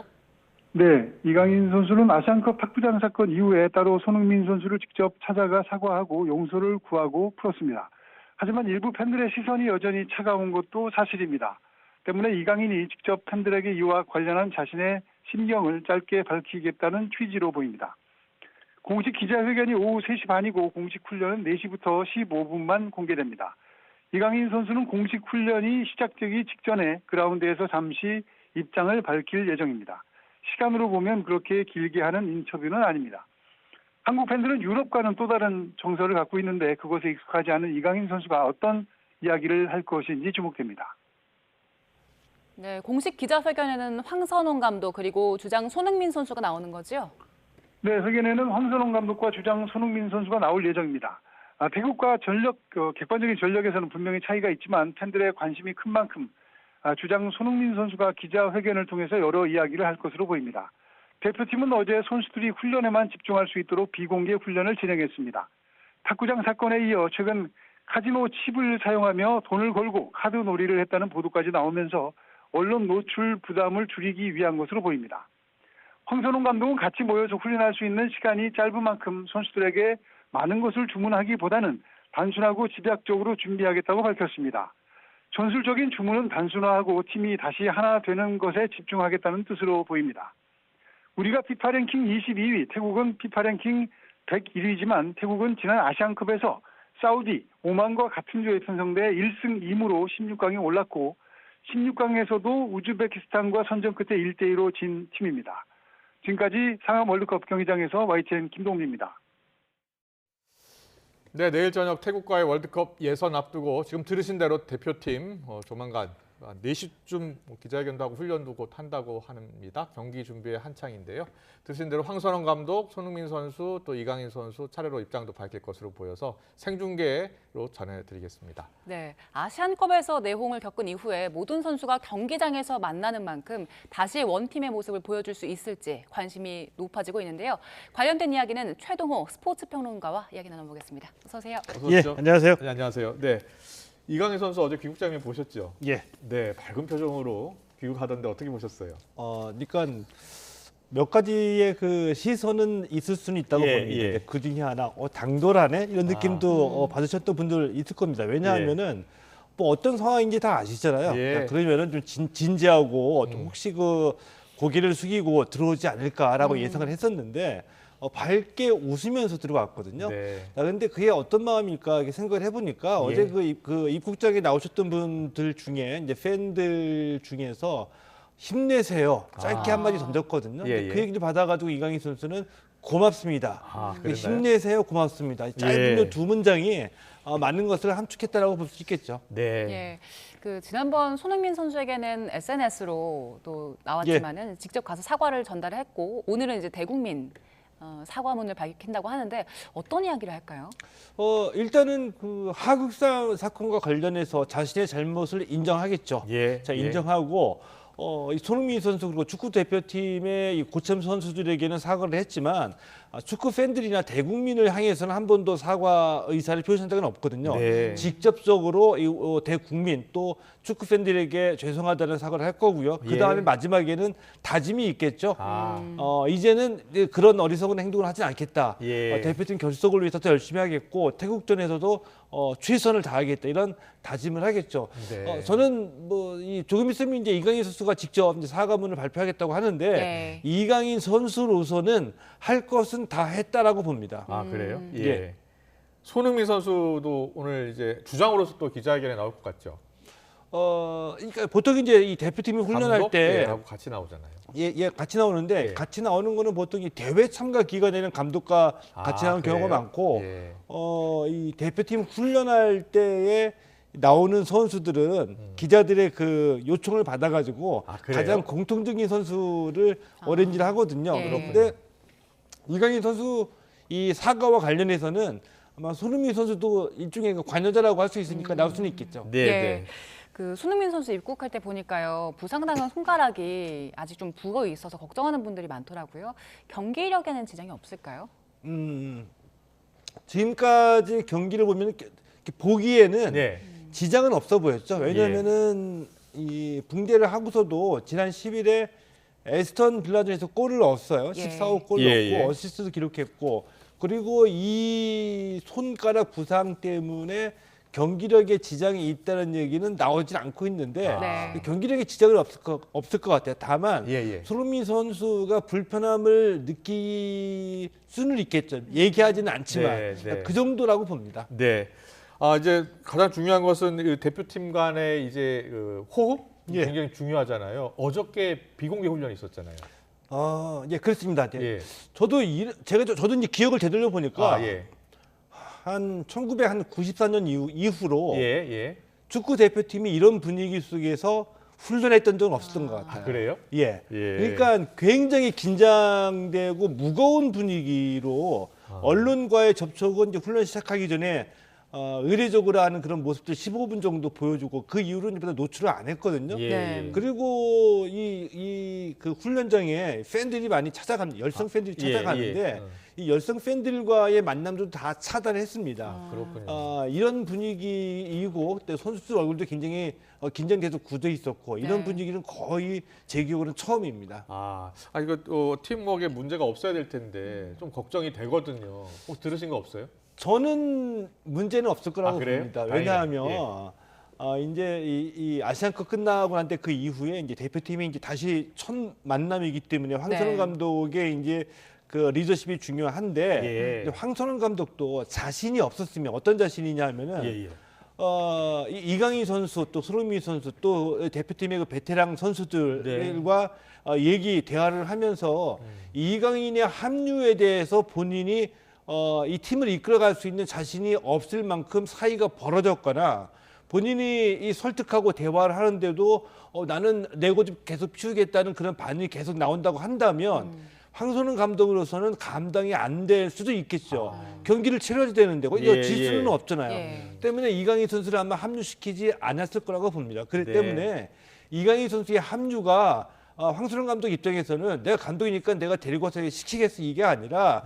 미리 다 통화도 하고 의사소통하고 난 뒤에 그럴만 이제는 내가 이끌어갈 수 있겠고 다 마음이 어느 정도 우리가 다시 얼굴을 보게 되면은 하나로 뭉쳐질 수도 있겠다 이런 자신감이 있었기 때문에 이번 대표팀에 합류를 시킨 거겠죠. 그렇군요. 그런 모습을 이제 볼 수 있으면 좋겠는데 내일 태국전에서 어떤 선수 가장 주목해서 보고 계세요? 태국전 모두 관심사는 제가 말씀드리지 않아도 다 이강인 선수가 어떻게 선수가 선발로 뛸지도 궁금하고. 그러니까 이강인 선수가 자신의 그 사과가 진심이었다는 것을 경기를 통해서 보여주는 마지막 이제 과정이 남아 있죠. 그러네요. 그리고 가장 우리가 원하는 그림은 이강인 선수의 그 택배 크로스 있죠. 이 택배 크로스를 손흥민 선수가 받아서 골로 연결시키는 장면. 이 그림을 가장 보고 싶고요. 일부러 뭐 안 된다고 해서 만들어지진 않겠지만 그런 장면이 나오길 바랍니다. 또 하나는 뭐냐면은 지금 보시는 축구 국가대표팀 명단에서 공격수 중에 주민규 선수 있고요. 미드필더 중에서 정호연 선수 있죠. 그리고 이명재 선수 수비수 중에 있는데 K리그에서 이번에 뽑았던 선수입니다. 그리고 많이 관심을 받았던 선수인데 이 K리그 출신 선수들은 이 황선홍 감독으로부터 얼마만큼의 기회를 부여받고 또 그 짧은 시간 동안에 얼마만큼 자신의 경쟁력을 보여줄 수 있을지 이것도 이제 주요 관심사 중에 하나입니다. 네, 기대가 됩니다. 그런데 이제 우리 황선홍 감독 전술 전략 궁금한데 지난번 클린스만 감독이 워낙 작전이 없었다라는 비판 많이 받았잖아요. 어떤 전략을 취할 것 같습니까?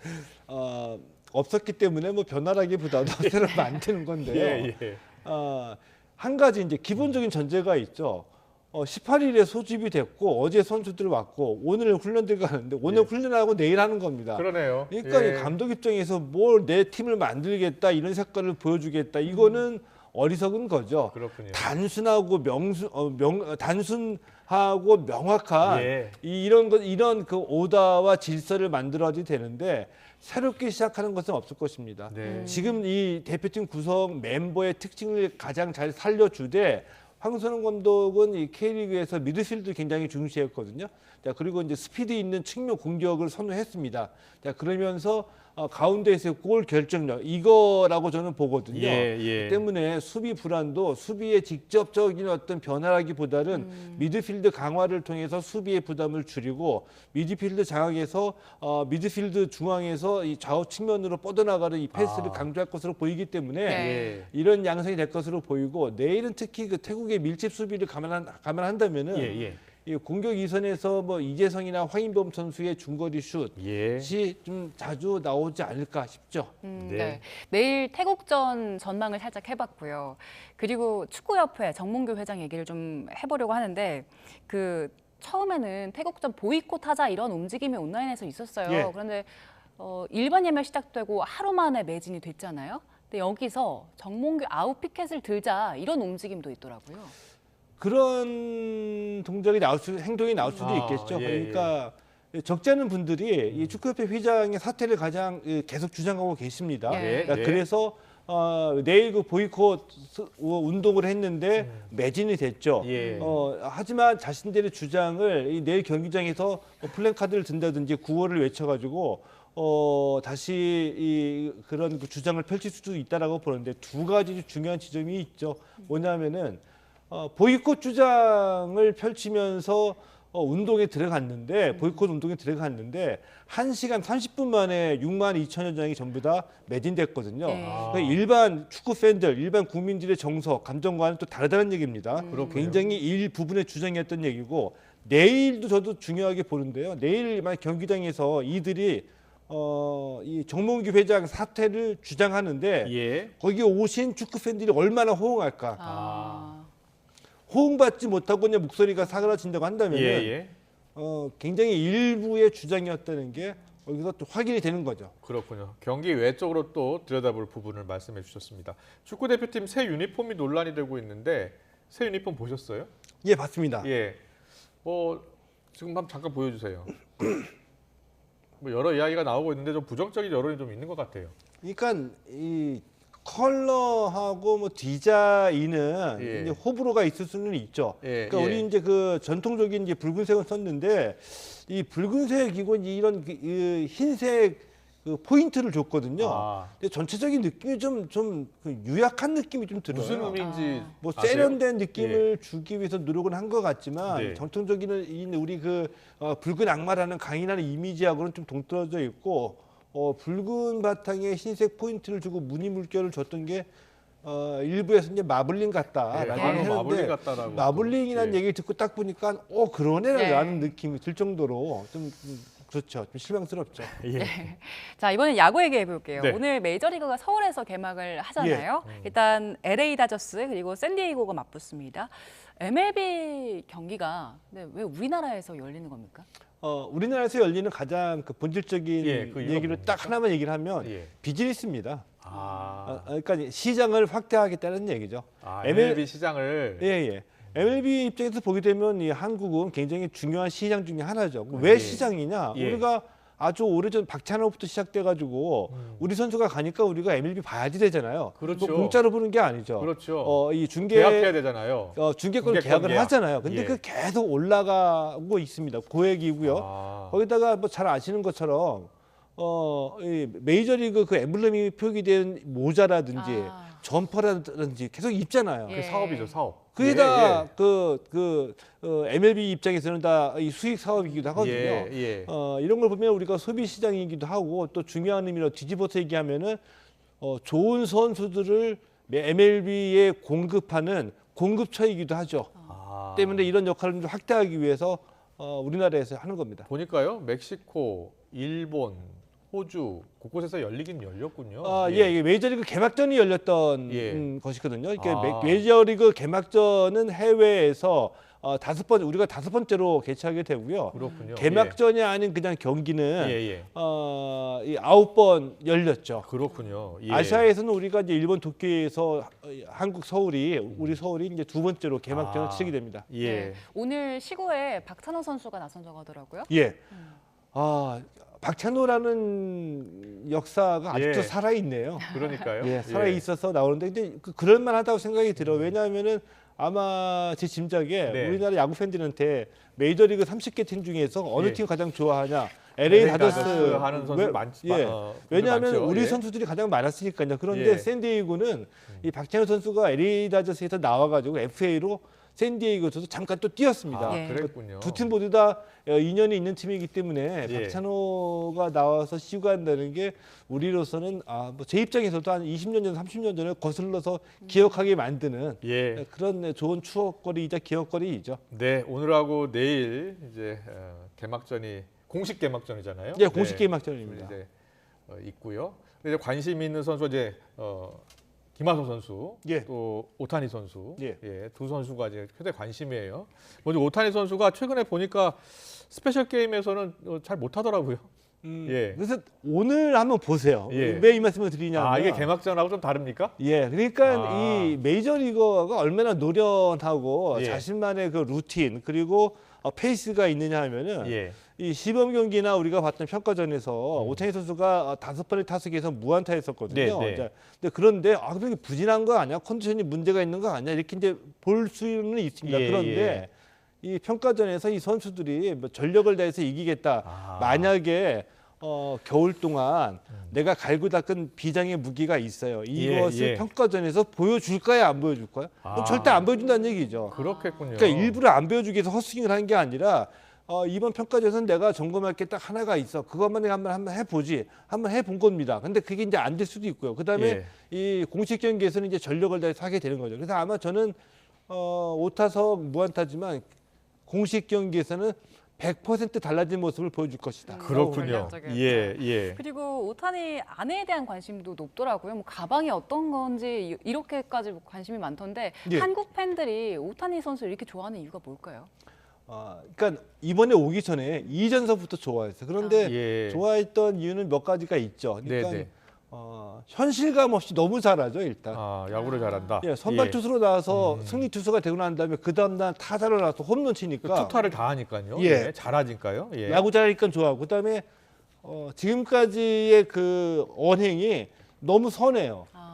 근데 보니까 얼굴도 보니까 잘생겼는데 선한 얼굴인 것 같고요. 한국에 대해서도 관심이 좀 있더라고요. 예, 그리고 이번에도 오기 전에 예. 이전서부터 이제 한국에 대해서 좋은 느낌을 받았다는 얘기를 해왔는데 예. 한국에 이번에 오기 전에 자신의 SNS에다가 태극기를 노출시켜가지고 계속 메시지를 띄웠죠. 예. 한국은 내가 가장 좋아하는 나라 중 하나다. 다시 돌아올 수 있어 기쁘다. 이렇게 얘기하겠네요. 예, 그리고 이제 그 청소년 때부터 한일 대결을 펼쳤을 때 예. 한국 대표팀의 느낌은 좋았다. 대단한 팀이다만 느꼈다. 이런 얘기를 해주니까 예. 우리 팬들이 좋아할 수밖에 없죠. 그리고 저 부인 그 다나카 마미코 씨 예. 농구 선수 출신이라고 하는데 보통은 VIP석에서 관람할 텐데 그 일반 내야석에서 관람을 해서 참 이목이 집중됐어요. 지금 화면 나오는데요. 예. 그 일반 내야석이라면서요, 저기가? 예, 그런데 이 예를 들어 가지고 예. 이 오타니 선수의 부인들 이런 가족들이 뭐 예. 정치인도 아니고요. 더군다나 저희 부인이 이 마미 아직 결혼을 안 했습니다만은 예. 마미코는 특별히 어떤 그 대중을 의식해서 의식적인 행동을 할 이유는 없었다라고 보거든요. 예. 그런데 자연스럽게 평소에 이 행동이 나와서 VIP석을 거절하고 일반석에서 앉게 된 거죠. 예를 들어 가지고 근데 저 주위에 경호원들이 많이 있었다 그래요. 경호원들이 많이 있었었는데 7억 달러 사나이의 가족이기 때문에 경호원들 붙이는 상황에서 어떤 신변을 자기가 생각했다고 한다면은 VIP실로 가는 게 맞죠.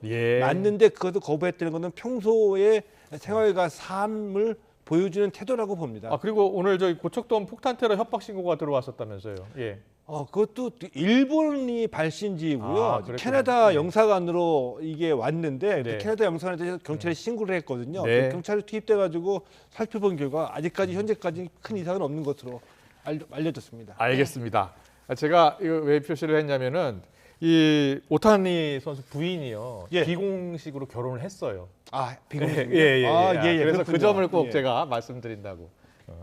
오타니 선수의 부인입니다. 지금 부인이고요. 확인을 좀 할 필요가 있어서요. 오늘 말씀 여기까지 듣겠습니다. 최동호 스포츠 평론가와 함께했습니다. 잘 들었습니다. 고맙습니다.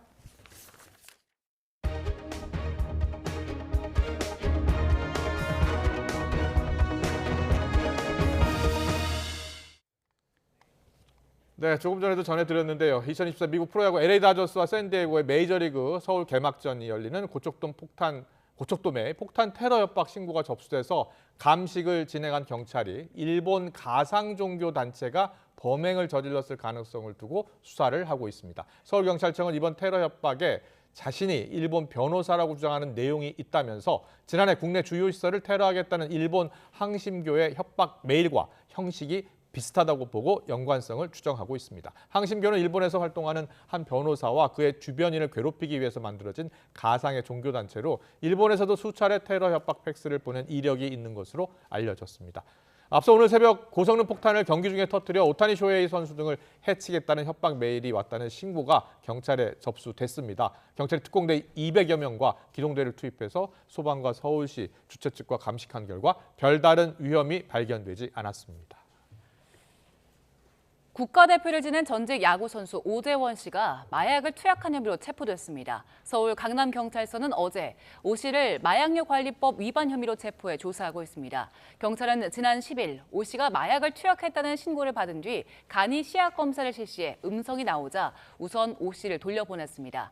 이후 경찰은 투약 단서를 추가로 확인하고 체포영장을 발부받아 오늘 신병 확보에 나선 걸로 알려졌습니다. 네, 올 시즌에만 3번이나 반복된 이른바 팀킬 논란을 일으킨 쇼트트랙 대표팀이 어제 귀국했습니다. 3번 모두 가해자가 된 황대헌 선수는 고의가 아니라고 했지만 당사자 간 대화는 없었다는 점에서 불씨는 여전합니다. 보도에 이지은 기자입니다. 세계 랭킹 1위 박지원은 팀 동료 황대헌의 반칙으로 세계선수권에서 이틀 연속 넘어지며 메달을 놓쳤습니다. 경기 뒤 잡아당겨지는 느낌이 들면서 몸을 주체할 시간이 없었다고 말한 박지원. 황대원에게 반칙을 당해 노메달에 그친 건 이번 시즌에만 무려 3번째입니다. 충돌 여파로 보호대와 깁스를 하고 귀국한 박지원은 황대원이 사과했는지에 대해 드릴 말씀이 없다고 말했고, 목이랑 머리에 충격이 좀 많았다 보니까 신경통이 좀 계속 되는 것 같아요. 그래서 좀 많이 저리고 좀 붓는 현상이 계속돼서 이 부분도 그냥 고정해 둔 상태입니다. 그 부분에서도 지금은 제가 드릴 수 있는 말씀이 없을 것 같습니다. 황대원은 고의가 아니라면서도 사과 여부에 대해 답변을 피했습니다. 절대 고의로 그런 거 아니니까 너무 오해하지 않으셨으면 좋겠어요. 경쟁을 하다가 생긴 일이기 때문에. 그러나 충돌 뒤 사과가 없었냐는 취재진의 질문이 계속되자 고개를 끄덕였습니다. 그분이서 나눈 대화는 따로 없다는 말씀이신 건가요?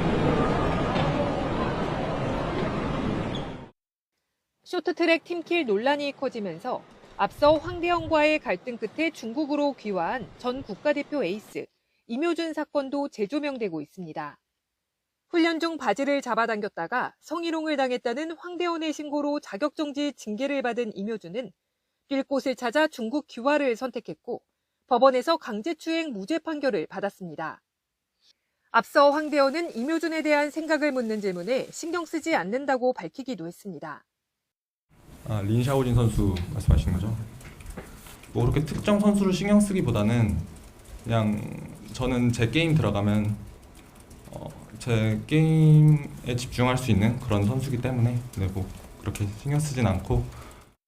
황대현의 계속된 반칙에 국가대표 자동 선발 기회를 놓친 병역미필 박지원은 다음 달 선발전에서 치열한 경쟁을 뚫어야만 아시안게임에 나갈 수 있습니다. YTN 이지은입니다. 뉴스타파의 김만배 신앙림 인터뷰를 인용 보도했다는 이유로 방송통신위원회가 YTN에 내린 제재가 당분간 효력을 잃게 됐습니다. 서울행정법원은 오늘 YTN이 방통위를 상대로 과징금 2천만 원 부과 처분 효력을 멈춰달라며 제기한 집행정지 신청을 일부 인용했습니다. 재판부는 방통위의 과징금 부과로 YTN에 회복하기 어려운 손해가 발생할 염려가 있고 이를 예방하기 위한 긴급한 필요도 있다고 판단했습니다. 앞서 지난해 11월 방송통신심의위원회는 뉴스타파의 김만배, 신앙림 인터뷰를 인용 보도한 주요 방송사에 무더기 과징금 부과를 결정했고 방통위는 지난 1월 이를 반영해 제재 처분을 내렸습니다. 지난해 말 야간 외출 제한 명령을 어기고 집을 나선 혐의로 재판에 넘겨진 아동성 범죄자 조두순이 실형을 선고받았습니다. 수원지방법원 안산지원은 전자장치 부착법 위반 혐의를 받는 조두순에게 징역 3개월을 선고하고 법정 구속했습니다. 재판부는 조두순이 누범 기간 중에 범행을 저지르고도 벌금형을 예단하고 감액을 요청하는 등 진지한 반성을 하고 있다고 보기 어렵다고 꾸짖었습니다. 최근 일본에서 치사율이 30%에 달하는 감염병이 빠르게 확산하고 있어 당국이 촉각을 곤두세우고 있습니다.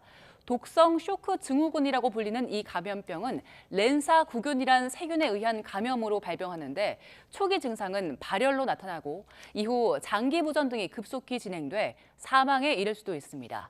일본 국립감염병연구소는 지난 한 해 동안 전국에 보고된 환자 수는 941명으로 1999년 이후 가장 많았다고 밝혔습니다. 오늘은 절기 춘분이지만 낮 동안에도 쌀쌀함이 감돌고 있습니다. 때늦은 꽃샘 추위는 내일까지 이어지겠는데요. 내일 서울 아침 기온은 0도로 오늘보다 아침 공기가 더 차가워지겠고요. 한낮에도 종일 예년 기온을 밑돌겠습니다. 내일은 전국적으로 맑은 하늘이 드러나겠습니다. 다만 대기의 건조함은 더욱 심해지고 있는데요. 특히 서울에도 올봄 들어 처음으로 건조주의보가 내려졌습니다. 여기에 바람도 다소 강하게 불고 있는 만큼 화재 사고가 발생하지 않도록 불씨 관리 철저히 해주시기 바랍니다. 내일 아침 기온은 오늘보다 1에서 4도가량 낮아 춥겠습니다. 내일 서울 아침 기온 0도, 대전 영하 1도, 광주와 대구도 0도가 예상되고요.